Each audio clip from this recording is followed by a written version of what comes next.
Hi, I'm Helena Sinaert, and I work as a lecturer and researcher at Artevelde University of Applied Sciences in Ghent, Belgium. And in this short video, I will introduce you to the joint learning lab that we will be organizing for ISSA members called Replay Supporting Young Children's Risky Play.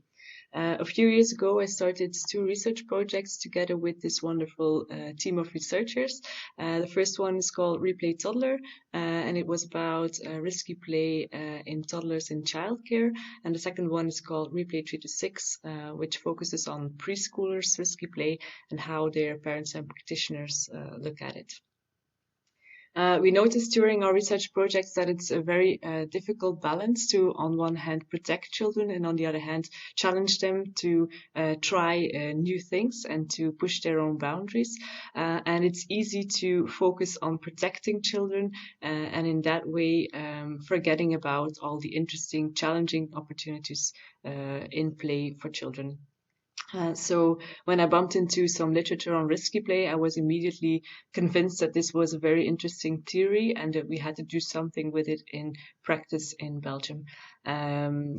Kleppe defines risky play as play that involves uncertainty and exploration in different ways, with possible negative outcomes such as fear and or physical harm, which is of course what we think of first when we think of risk and play, and especially young children. But there are also possible positive outcomes such as mastering and or thrilling experiences, and these of course are the reasons why we like to investigate how we can support risky play in young children. There are 8 types of risky play, playing with height, playing with speed, playing with dangerous tools and with or near dangerous elements. There's rough and tumble play, play with impact, playing out of sight, and vicarious risk where children observe others taking risks.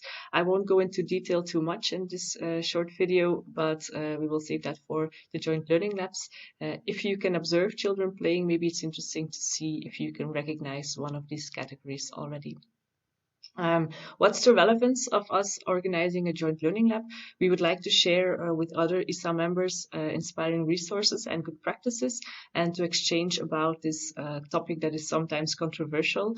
And in this way, we would like to enrich ISSA members' knowledge of the importance of risky play and their expertise to support children, their families, and the professionals who work with them. And if that seems relevant to our team, we would also like to co-develop resources of joint interest.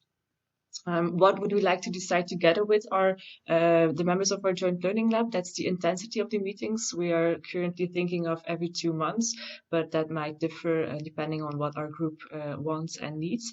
And we also would like to discuss possible topics and results of our joint learning lab. Possible topics that we see right now is what is the role of EC professionals and parents in supporting risky play? How can we support them to create an environment that is as safe as necessary as opposed to as safe as possible, and to support children's acceptable risk-taking and risk competence?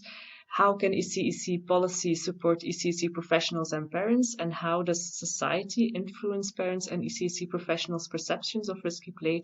And of course, how does the coronavirus pandemic influence the way society perceives risky play? Possible results are creating an online peer learning community, mapping of policies and good practices on risky play, inspiring each other to facilitate risky play in creative and scientifically informed ways, and forming partnerships for in-depth exploration of specific aspects of risky play, wherever that feels convenient for us. I won't be the only one hosting this joint learning lab. I will work together with the 3 women you can see here, which are Greet, Veerle, and Jasmin. They are working at Opgroeien, which is a government organization, and they are currently translating the insights of our research projects and the broader theory on risky play into policy for childcare in Flanders, which is north of Belgium, and in Brussels, which is a capital city. So they will give more information on policy making about risky play, which is a very interesting process.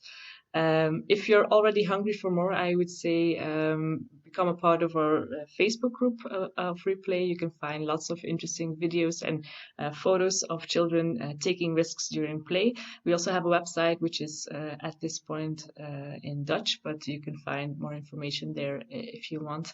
And I would like to thank you to listen to the explanation of our Joint Learning Lab. And of course, if you have any questions, you can email me, or if you feel interested in joining us, you're also very welcome to send me an email, and we will give you more information on the Joint Learning Lab.